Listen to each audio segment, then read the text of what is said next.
한 50대 남성이 아버지의 사망 사실을 숨기고 18년 동안 보훈급여 4억 6천만 원을 받아오다가 경찰에 붙잡혔습니다. 사망한 것을 숨기거나 또는 허위로 사망 신고를 하고 연금과 보험금을 탈했다는 사건들. 어떻게 이런 일들이 가능한 것일까요? 국민은 국가를 구성하는 중요한 요소이기 때문에 국민을 파악하고 관리하는 것은 국가에 있어 매우 중요한 일입니다. 때문에 출생신고와 사망신고는 국민을 파악하는 필수적인 절차라고 할 수 있는데요. 하지만 사망신고 제도의 허점을 악용한 범죄 피해가 나날이 증가하고 있는 상황입니다.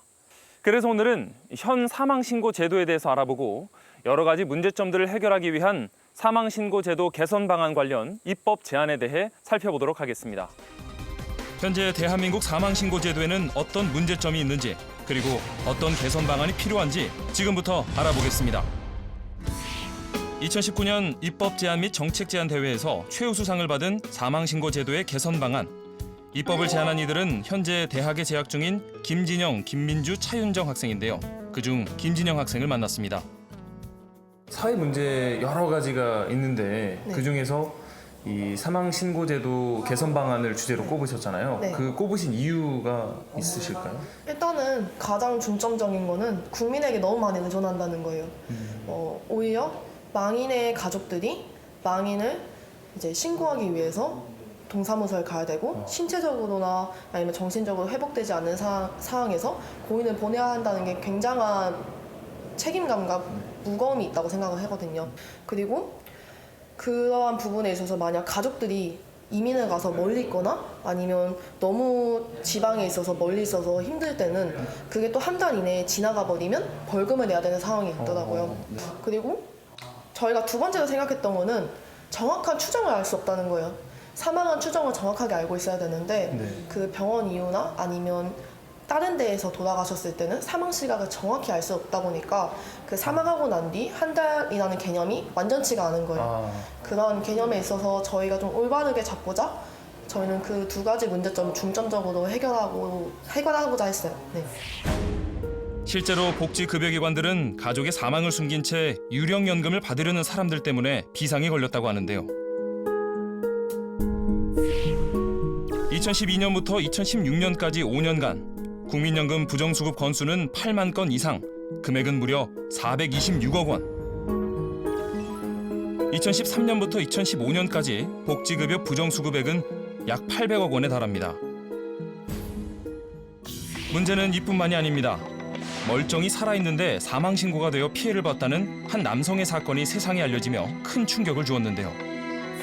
영화 속에서나 있을 법한 일이 어떻게 실제로 일어날 수 있었을까? 과연 이 남성에게는 어떤 사연이 있었던 걸까요? 이분 같은 경우는 이제 정상적으로 혼인신고도 하고 그다음에 아이까지 이제 아들 둘까지 둘 상태에서 경영편이 되게 어려워진 거죠. 그래서 이분이 대전에서 살고 계셨었는데 청주 인근 야산으로 이제 들어가시게 된 겁니다. 그래서 들어가신 지 약 17년 정도나 흘렀기 때문에 그 뒤로는 이제 생사가 좀 확인이 어려웠었던 거죠. 그래서 가족분들 입장에서는 이분이 이제 돌아가신 것으로 생각을 하고 이제 사망 신고를 하신 건데 나중에 이제 확인해 보니까 이분은 이제 산에서 내려오셔서 이제 어떤 경위로 이제 제주도에 입도를 해가지고 근데 제주도에서 이제 어떤 교회의 도움을 받아서 마침 머리 쪽에 이제 뇌종양이 이제 발견이 돼서 치료를 위해서 병원에 갔었는데 어떻게든 이제 사망 신고가 돼 있어서 치료를 받지 못했고 그래서 이제 그렇게 해서 이제 처음으로 이제 나 살아 있는데 사망 신고가 됐다는 게 이제 알려지게 된 것이죠. 자신도 모르게 사망 신고가 돼버린 남성. 놀랍게도 신고인은 아들이었고 증명인으로 이름을 올린 사람은 처남과 처제였습니다. 어떻게 이런 일이 가능했던 것일까요? 사망의 경우에도 법상에 보면은 원칙적으로 사망 진단서 등 의사의 소견서가 반드시 첨부되어 있습니다. 그런데 이분처럼 가족하고 떨어져가지고 생사가 확인이 안 되는 상태가 너무 오래된 사람들 같은 경우에는 그러면 사망을 처리를 못하게 그냥 놔둘 것이냐 이런 문제도 있거든요. 그래서 예외적으로 대법원에서 예규를 정해가지고 인후보증인 두 사람의 보증서 그러니까 보증서라는 거는 그분이 사망했다라는 걸 보증하는 것이겠죠. 이 인후 보증서를 첨부하게 되면 사망 신고서를 접수할 수 있게끔 돼 있습니다. 그래서 그 제도가 지금도 유지되고 있고, 근데 다만 좀 문제는 나쁜 목적을 갖고 있을 수도 있거든요. 엄연히 살아 있음을 알면서도 보험 사기 같은 것 때문에 사망 신고 처리를 하고 보험금을 이제 편취하려고 하는, 이제 그렇게 악용될 여지도 있는 것이죠. 사망신고 지연 및 허위 사망신고로 인한 유령연금과 불법 보험금 취득. 이러한 사회 문제를 일으키고 있는 현 사망신고 제도의 문제점은 무엇일까요? 지금 이제 사망신고를 규율하는 법률이 가족관계 등록 등에 관한 법률인데요. 이 법률은 사실은 호적법을 그대로 답습하고 있거든요. 호적법은 1960년 1월 1일에 제정된 법률입니다.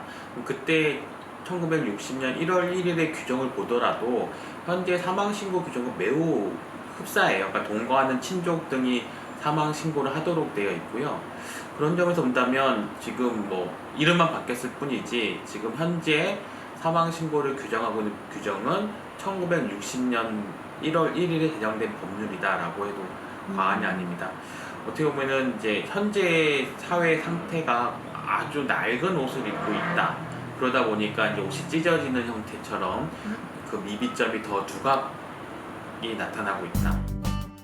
현재 문제점을 보완하고자 김진영 학생과 친구들이 함께 제안한 사망신고 제도의 개선 방안, 어떤 내용인지 자세히 들어봤습니다. 크게 보자면 세 가지가 있어요.